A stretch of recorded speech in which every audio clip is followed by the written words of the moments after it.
आजम खान, वो नाम जिसकी यूपी में कभी तूती बोलती थी। जब आजम खान के नाम से ही लोग समझ जाते थे कि सपा का कद्दावर नेता है। हैसियत आधे मुख्यमंत्री वाली, दमखम ऐसा कि किसी को भी धमका दे। बदजुबानी की मानो कभी कोई सीमा रही ही नहीं, क्योंकि लगाम भी कभी नहीं लगाई गई। ऐंठ ऐसी कि अच्छे अच्छे नेताओं की घिग्गी बांध दे। बड़े से बड़े नेता जिनके आगे पानी भरे, लगभग 2.5 दशक जिन्होंने एक छत्र राज किया, वही आजम खान योगी राज में खून के आंसू रो रहे हैं। और सिर्फ आजम खान नहीं, बल्कि पूरा परिवार योगी राज में खून के आंसू रोने के लिए मजबूर है। राजनीति से तो हाथ धो ही बैठे हैं, रसूख खत्म हो ही गया है। आजम परिवार की बर्बादी की जैसी नई इबारत लिखी जा रही हो। नहीं तो ये वही आजम खान है जिन्होंने साल 2017 के विधानसभा चुनाव में भाषा की मर्यादा को तार-तार कर दिया था। प्रदेश के पुलिस अधिकारियों को खूब खरी खोटी सुनाई थी, उन्हें तनखैया कहकर उनका अपमान किया था। तत्कालीन नगर विकास मंत्री आजम खान ने कहा था, ये कलेक्टर फलेक्टर से मत डरियो, ये तनखैया है, इससे जूते साफ करवाऊंगा।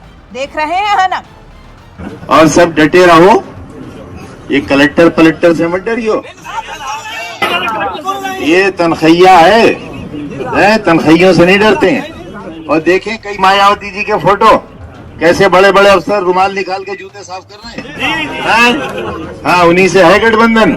हाँ, उन्हीं के जूते साफ कराऊंगा इंशाल्लाह ने चाहा। शायद आजम खान ने कभी सपने में भी नहीं सोचा होगा कि 2017 के बाद 2022-23 आते आते उनकी ये हनक चूर चूर हो जाएगी और उनकी जगह होगी सलाखों के पीछे। उन्हें तो लगा होगा कि उनकी जिंदगी अब ऐसे ही रौब से गुजरने वाली है, लेकिन लगता है जैसे ऊपर वाले की लाठी पड़ी है, जिसमें आवाज तो नहीं होती, लेकिन करहा जरूर रहे हैं आजम और उनका परिवार।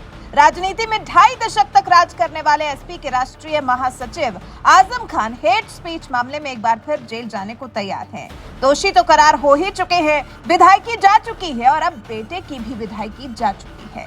हनक दिखाकर सरकारी काम में बाधा जो डाली है, ये पुराने कर्म है जिनका फल आजम खान परिवार को आज भुगतना पड़ रहा है। वहीं आजम की पत्नी और पूर्व राज्यसभा सांसद तंजीम फातिमा पर भी दर्जनों मुकदमे दर्ज है और सजा की तलवार लटक रही है। मतलब सोचिए, 3 दशक में पहली बार यूपी की सियासत में माहौल कुछ ऐसा बन गया है कि आजम के परिवार का कोई भी सदस्य किसी भी सदन का हिस्सा नहीं है। ऐसे में अगर सवाल ये उठता है कि जो सियासी पूंजी है इस परिवार की बरसों की कमाई हुई, उसे कौन संभालेगा? परिवार तो क्योंकि सलाखों के पीछे ही होगा ना।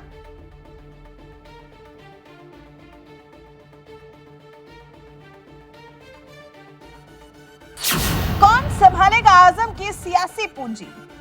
इस सवाल का जवाब जानना जरूरी इसलिए है क्योंकि आजम खान के चुनाव लड़ने पर तो 6 साल की रोक लग चुकी है। बेटे अब्दुल्ला आजम भी अगले 6 साल तक चुनाव नहीं लड़ पाएंगे। पत्नी तंजीम फातिमा पर भी कई मुकदमे चल रहे हैं, तबीयत भी नासाज रहती है। ऐसे में कौन है आजम खान का वारिस? उनकी सियासी पूंजी संभालने के लिए आजम खान के बड़े बेटे अदीब और बहू सिद्रत हैं तो, लेकिन ये राजनीति से दूरी ही बनाए रखते हैं। ऐसे में ये चेहरे चुनाव में पिता की सियासी पूंजी संभालने के लिए उतरेंगे, उसकी संभावना कम ही है। क्या आजम खान परिवार के दूसरे सदस्यों पर दांव खेल पाएंगे? क्या जिस तरह से वो सलाखों के पीछे हैं, अपने परिवार के और सदस्यों को ही इस दलदल में उतरने के लिए मना पाएंगे? और अगर परिवार से बाहर के चेहरे ढूंढने की जहां तक बात आती है, तो ये पैंतरा अब तक तो फेल ही रहा है। परिवार के बाहर आजम को सिर्फ निराशा मिली। रामपुर में अपनी सियासी पूंजी और विरासत बचाने के लिए परिवार से बाहर दांव लगाने की जो आजम खान ने रणनीति अपनाई थी, वो तो फेल ही हो गई। 2022 में रामपुर में विधायक चुने जाने के बाद आजम ने सांसदी से इस्तीफा दे दिया था। सांसदी गई, रामपुर सीट भी सपा के हाथ से निकल गई। फिर विधानसभा जाने की नौबत आई तो विधानसभा उपचुनाव में भी आसिम रजा पर आजम खान ने दांव खेला और फेल हो गया।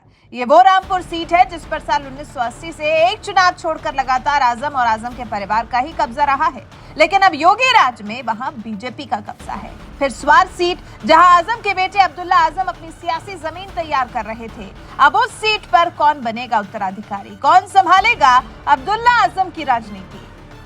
स्वार की गद्दी कौन संभालेगा? अब्दुल्ला आजम की स्वार सीट भी खाली घोषित कर दी गई है। अब इस सीट पर उपचुनाव होना तय है। यहाँ आजम किसको लड़ाएंगे, इसको लेकर कयास जारी है। अब्दुल्ला यहाँ से दूसरी बार विधायक चुने गए थे। हालांकि 2020 में भी उनकी सदस्यता रद्द हुई थी, लेकिन पिछली विधानसभा चुनाव में उन्होंने एक तरफा जीत हासिल की थी। अब आजम यहाँ से किसको उतारेंगे, यह सवाल अभी सबके मन में है, लेकिन जवाब शायद किसी के पास नहीं। वैसे यूपी की राजनीति का जो बेहद चर्चित चेहरा रहा है, जो प्रदेश में पढ़े लिखे अधिकारियों को अपने जूते की नोक पर रखता रहा है, जो उनसे अपने जूते साफ करवाने तक की बात कहता रहा, उस आजम खान की जो योगी राज में हालत हो गई है, राजनीतिक पूंजी संभालने के लिए परिवार के लोग तक कम पड़ने लगे हैं। उस पर आपका क्या कुछ कहना है? अपनी राय हमें कमेंट कर जरूर बताएं।